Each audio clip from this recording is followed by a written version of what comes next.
Hello, and thank you for joining us today. I'm Elaine Garcia, and I am majoring in human biology with an emphasis in nutrition and dietetics at the University of Green Bay. I would like to go over some sanitation rules before we get started today. First, I'd like to point out that I'm wearing a chef's coat to avoid cross-contamination. I'm wearing a hat and my hair is back, so food will not get into, or hair will not get into the food.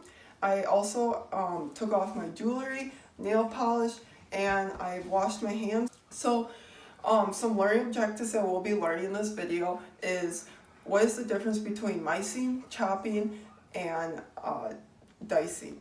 Also, what's the purpose of adding salt? A lot of people are worried about adding salts into meals, but really, it actually might do wonders in a meal.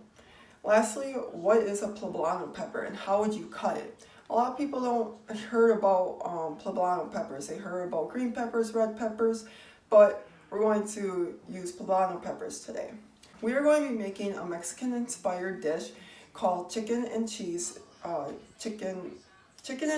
stuffed poblano peppers. We are using specifically poblano peppers in this meal because they originate in Poblano, Mexico. It is a lot more milder type of pepper compared to your original green peppers or red peppers. A lot of people might be worried about the spice in it, but however, if you bake it, it'll actually decrease the spiciness and add sweetness to it. Also, we are using a lot of Mexican-inspired ingredients such as corn, beans, tomatoes, cheese, cilantro, and the herbs and spices such as paprika, cumin, garlic, and onions. Lastly, we are going to touch it off with some salsa and tortilla strips, or you can use sour cream at the end as well. So now let's talk about the nutrition aspect of this meal. First, I'd like to point out the protein that we'll be using is chicken. It's a lot more leaner type of meat as well. A lot of Mexican-inspired meals do like to use pork and beef, which has a higher fat content in it. We are also going to be using beans. Beans are high in protein, fiber, and also other vegetables I'll be using. Vegetables are high in phytochemicals and antioxidants. We are going such as corn and tomatoes. We are going to be using cheese. Since cheese is high in calcium, it has a little fat, which is good because you always want to add a little fat to every meal. And it also has a little protein in it as well. Other types of nutrition aspects to this is a poblano pepper actually is high in vitamin A and vitamin C. We're using a lot of herbs and spices like I mentioned previously, and that is good to enhance the flavor of the meals instead of adding extra calories to it, such as butter, oil, stuff like that. So after this commercial, we'll start cooking. Welcome back, and thanks for joining us. I like to point out first, before we start cooking, that we should set our oven to 400 degrees Fahrenheit. So once we mix all the ingredients, the oven will be hot and ready for us to go. So first off, I like to talk about the poblano pepper and how to start cutting it. So first off, we are going to want to take our paring knife, and we're going to want to cut the top of the pepper. And then we're going to want to make sure that all the seeds are out. We don't have to get all the seeds out at first, but just the majority of it. Now we're going to slice down one side. We're going to turn it on its top and slice it down the other. Now we have two. There are going to be some things in the middle that are going to be white that you're going to want to cut out as well.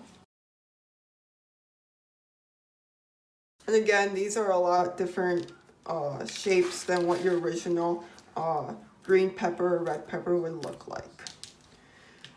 So once that's done, you can set that to the side.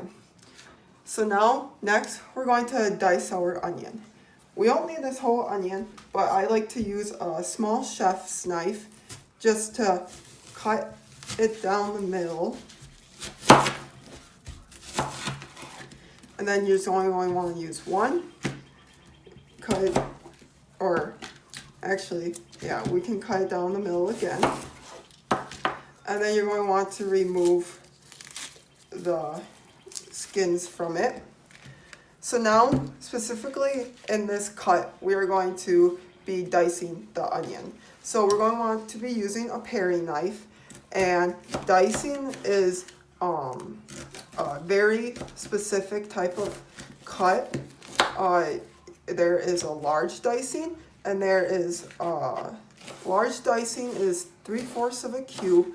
A medium dice is a 1/4 cube, and small dice is around 1/4 of a cube. So like when I say cubes, I mean like within inches.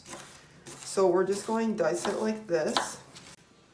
So now we're going to add our garlic, and pretty much this is what you would get at the store. So you're going to want to smush it like this to get your cloves out. And I already have pre-prepped 2 cloves, but now I'm going to show you how to mince 1 clove. And so what you're going to want to do is you're going to want to cut it real fine. Mincing is unlike dicing, mincing is a very small and random type of cut. You usually use this when you don't want to see this type of ingredient in the dish, and you use it for like types of herbs such as garlic. So you want it real fine. Alright, so now we can put our garlic off to the side as well. And then, so the next ingredient that we're going to be adding is our chicken. Chicken I have prepped ahead of time as well, but I'm going to show you how to cut the chicken. Specifically in this recipe, it wants us to chop, or dice, I should say, sorry, again, the chicken. And this dicing, we're going to want about 3/4 inch cube.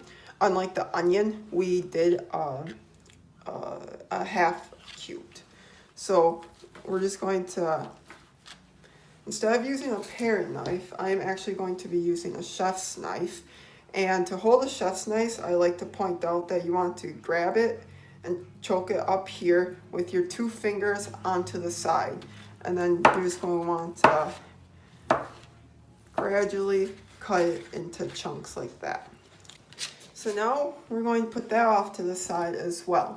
Now lastly, I am going to be chopping the cilantro. I like to use this little type of chef's knife, and I just like to kind of trim it off like this. Chopping is kind of just like dicing, but it's just a less specific type of size, and it's just a random type of cuts. So now we have everything measured out, and like I have mentioned, the can that I've used canned beans, corn, and tomatoes. I have, specifically with the beans and the corn, you are want to drain them and then measure them out. So now let's add everything to a large steel can bowl. So now you want to add the 2 cups of Jack cheddar cheese. You're going to want to add the diced onions, and this is 1/4 cup that I have previously measured out. You're going to want to add my 3 garlic cloves, the minced 3 garlic cloves, and then you're going to want to add this is 1 cup cooked chicken, and then another cup, because this recipe calls for 2 cups cooked chicken, and then 1/2 cup of corn, 1/2 cup of beans, black beans, and then 1/2 cup of canned diced tomatoes. Now we are going to want to add our spices. So right here is 1/4 teaspoon of paprika. This is 1/4 teaspoon of cumin. And now lastly, we're going to add the salt. The salt is 1/4 teaspoon of salt. And the purpose of adding salt is that it can actually really enhance a lot of these types of flavors in the meal, especially when it comes to a Mexican inspired dishes. There's a lot of type of flavors, and we want to be able to bring them out so that everyone can taste all the different types of good flavors. So that's the benefit of adding salt. So now we want, and oh yeah, lastly, we're going to be adding our 1/4 cup of cilantro. So adding that in there, 1/4 cup. Now we're going to be wanting to take our wooden spoon and mix everything up until everything looks pretty much mixed. And then when everything is mixed, you can set that to the side, and we're going to want to spray our glass pan. This is an 8 by 12 inch pan, making sure it doesn't stick. And then we're going to want to lay our poblano peppers down. And this recipe called for 4 poblano peppers, so that means we will have 8 1/2-inch poblano peppers. Now you can take a regular scoop, or you can take a spoon, or you can take that same wooden spoon, and all you're going to want to do is stuff them just inside like that.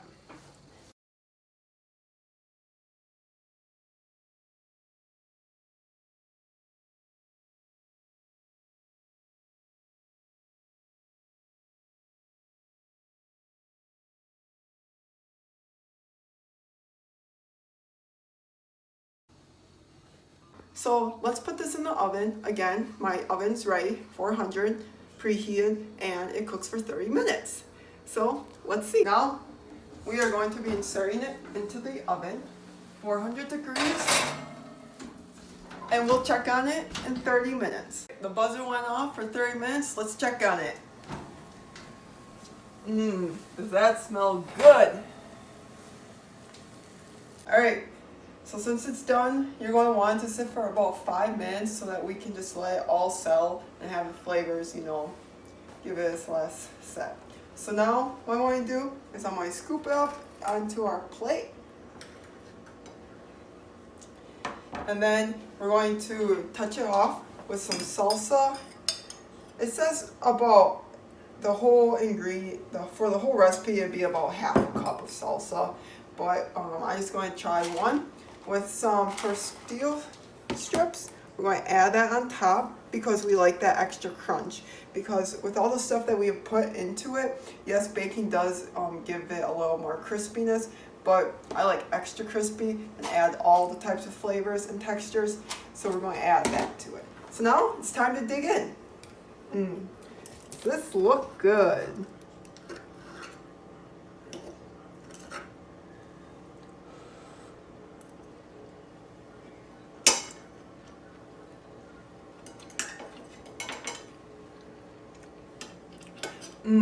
That was really good. It has all the types of flavors. I can really taste the cumin, the paprika, and the cilantro in it. Really good. So I just like to remind you about what we have learned in this food demo. We have learned that salt isn't bad to actually add to your ingredients. It actually enhances all the flavors, and I can really taste that in there. Also, the difference between micing, dicing, and chopping. And lastly, we use poblano peppers, and the way that we cut poblano peppers, you really want to make sure you get those seeds out and things like that. So, and lastly, kind of like how I mentioned, these ingredients in this recipe, really you're able to swap, alter a lot of type of ingredients in and out. I just added the ingredients that would make it a Mexican inspired dish. So I hope you guys learned something. Thanks for watching.